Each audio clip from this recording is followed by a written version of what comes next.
Olá pessoal, você está assistindo a aula de número 5 da revista Lições da Palavra de Deus, número 51, cujo título é A Gênese Triunfal da Igreja, um estudo em Atos dos Apóstolos. Fique ligado e abra sua mente para aprender mais.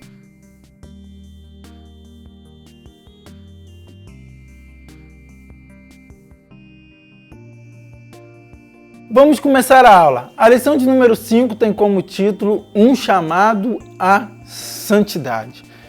Esse fato deveria ser implícito, deveria estar inoculado, deveria ser natural à vida de cada cristão. Ou seja, isso deveria estar em nossa consciência. Até porque a Bíblia diz que quer comais, quer bebais, em Coríntios 10:31. Ou façais qualquer outra coisa, fazei tudo para a glória de Deus. Filipenses 4:8 também diz tudo que é honesto, tudo que é puro, tudo que é justo, tudo que é verdadeiro, se há algum louvor, se há algum bem, nisso pensais. Ou seja, tudo isso tem relação com a santidade. Na verdade, a nossa vida deve ser vivida de maneira santa, justa, honesta e piedosa. Não precisamos ficar separando o que é santo do que é profano. Até porque, como disse o grande Spurgeon, quem é de Deus vai naturalmente buscar as coisas santas, vai buscar as coisas de Deus. Então não precisa fazer, às vezes fazemos esse dualismo barato de que, isso eu posso, isso eu não posso, se eu posso, isso eu não posso. Não, quando estamos em Cristo, conscientes de que estamos em Cristo, que fazemos parte do seu corpo, naturalmente pendemos ou canalizamos nossa vida para as coisas do alto. Como dizem em Colossenses 3, pensai nas coisas que são de cima e não nas que são da terra.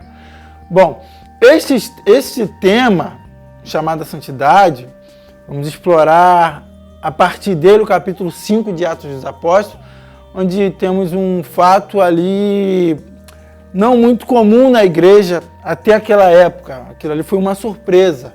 O fato onde Ananias e Safira acabaram morrendo porque tentaram enganar o Espírito Santo, permitiram que Satanás enchesse o seu coração, se apossasse do seu coração. Bom, mas até o capítulo 5 de Atos, a igreja corre bem, anda bem, tudo flui, é comunhão, partir do pão, fazem caridade, vivem em unidade, perseveram na doutrina, perseveram na palavra do Senhor, se enchem de fé, estão evangelizando, o Espírito Santo está movendo a igreja para evangelizar, para sair às ruas, para sair a campo, como Jesus disse, para colher, para fazer a colheita. Até aí tudo bem. Diz a Bíblia que as pessoas que tinham mais de uma propriedade, provavelmente, vendiam ou parte da sua propriedade, ou alguma que tinha mais, e dividia ou depositava aos pés dos apóstolos, porque todo mundo estava junto e tinham tudo em comum, e eles acabavam fazendo isso, com o dinheiro de suas propriedades, entregando os apóstolos para que eles administrassem a todos os necessitados, a fim de que não houvesse necessidade. Ou seja, o que tinha muito não vendia tudo, não ficava pobre, não passava necessidade, e o que não tinha nada também não passava fome, não passava necessidade. Era uma plena koinonia, era comum união. Ali ninguém considerava o que era seu particularmente seu, mas com esta atitude estavam dizendo, olha, o que eu tenho é para servir a Deus nos irmãos, o que eu tenho é para servir a Deus nas pessoas. Pois bem, até aí tudo bem, mas em Atos 5, parece que Lucas abre um parêntese para contar uma história que vai servir, que serve de exemplo até hoje. Diz o texto bíblico que Ananias e Safira venderam lá sua propriedade e foram contribuir. Porém, na hora de contribuir, eles não entregaram o dinheiro todo, ou entregaram uma parte do dinheiro como se estivessem doando todo o dinheiro daquela fazenda ou daquela propriedade vendida. E fizeram isto conscientemente. Eles poderiam chegar aos apóstolos, afinal o dinheiro era deles, a fazenda era deles. Eles poderiam chegar aos apóstolos e dizer, olha, vendi por 2 tantos, mas eu vou entregar 1 tanto e vou guardar 1 tanto. Era deles. Mas não. Eles, na intenção de enganar, com o coração cheio de engano, e certamente isso tem raiz no Satanás, que é o pai da mentira, como Jesus disse em João 8. Chegaram os apóstolos e os apóstolos então dizem: olha, você está tentando enganar o Espírito Santo. Você não está tentando nos enganar, até porque essa obra não é nossa. Estamos aqui por Deus, estamos aqui pelo Espírito.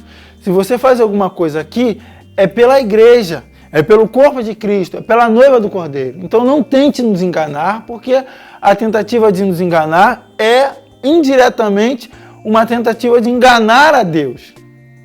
E nisto ele foi fulminado e 3 horas depois também sua esposa, e aí eles acabaram morrendo. Alguém pode dizer: nossa, mas Deus foi muito cruel, né? Não. Primeiro que aquilo ali foi um juízo pessoal de Deus sobre eles. Segundo que aquilo ali serviu de exemplo. Terceiro que uma atitude de Deus ninguém pode questionar, é um ato dele, ele é o dono da vida. E terceiro que aquilo que ocorreu proporcionou temor à igreja. E a partir daquela atitude as pessoas temeram, porque com Deus ninguém brinca, com Deus não se brinca. Eles não guardaram seu coração. Provérbios 4:23 diz: olha, de tudo que deve guardar, guarde o seu coração.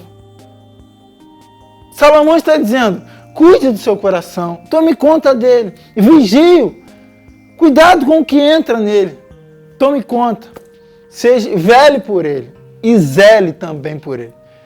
Eles não fizeram isso.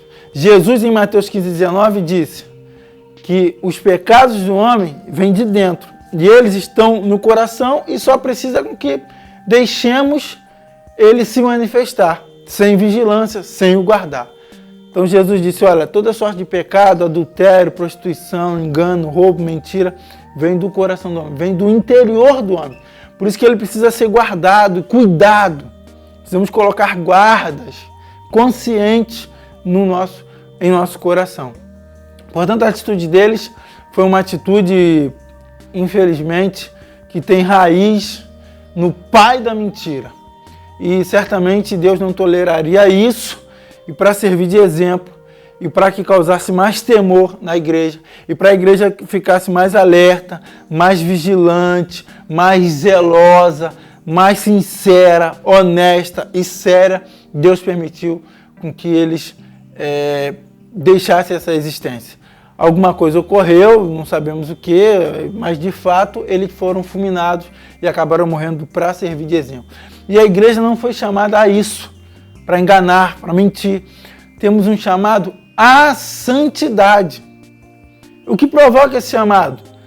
A doutrina, a palavra de Cristo, os princípios divinos. Jesus, em João 17:17, disse: Pai, santifica-os na verdade. A tua palavra é a verdade. Jesus disse em João 15: vocês estão limpos pela palavra que vos tenho falado. Se não me engano, João 15:5. Em Efésios 5:26, Paulo diz: para a santificar, purificando-a com a lavagem da água pela palavra. Portanto, a palavra de Deus é o elemento que santifica a sua igreja. A palavra de Deus é o que faz a limpeza, a purificação. Nós fomos chamados à santidade. Pedro disse em 1 Pedro 1:15 e 16: assim como é santo aquele que vos chamou, sede vós também santo em toda vossa maneira de viver. Seja santo na escola, seja santo em casa, seja santo no trabalho, seja santo entre os amigos, sejam santos em toda vossa maneira de viver. Sejam santos em todas as áreas da sua vida. Sejam santos dentro da igreja e fora da igreja. Sejam santos com amigos cristãos e com amigos não cristãos. Sejam santos no pensamento, na palavra, no trato. Sejam santos.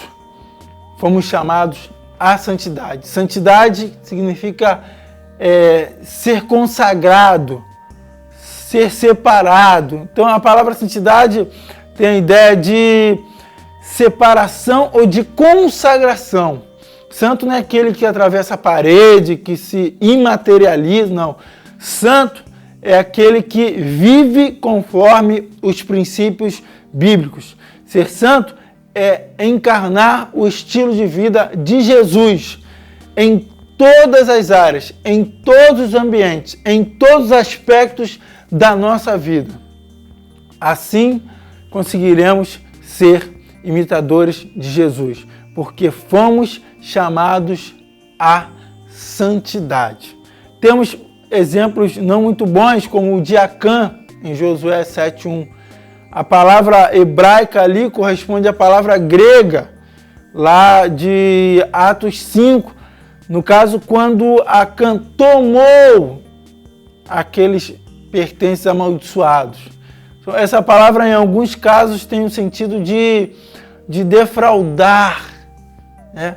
O engano que eles proporcionaram tem essa ideia de enganar, defraudar. Portanto, que nesta lição possamos ter aprendido que a igreja foi chamada à santidade. E santidade não é ser anjo, ou não é ficar fazendo separação do que é santo e do que é profano. A santidade é viver em Cristo, vigiar o coração e estar consciente de que somos parte de um corpo muito maior, que é a igreja do Senhor. Portanto, a igreja foi chamada à santidade, a viver para Deus, a viver em Deus, a viver por Deus no mundo. Não enganando, não com mentira, não com hipocrisia. O que aconteceu aqui foi que eles foram hipócritas. Ao enganar, foram hipócritas. A palavra grega para hipócrita é hipócritan. Da ideia dos artistas da antiga Grécia que se travestiam com outro personagem e viviam um personagem que não é o seu. Portanto, hipócrita, como Jesus disse várias vezes aos fariseus, principalmente em Mateus 23, é viver uma vida que não é sua. É colocar uma outra personalidade. Sabendo que estamos enganando apenas a nós mesmos e a algumas pessoas, porque a Deus a gente não consegue enganar. Então, hipócrita é aquele que vive uma vida impostora. E um dos maiores pecados, ou um dos pecados graves para Deus, é quando vivemos aquilo que não somos. É como vivemos de maneira impostora. Portanto, fomos chamados à santidade e não à vida impostora. Que Deus nos abençoe. Não se esqueça, inscreva-se em nosso canal e até a próxima aula. Deus te abençoe.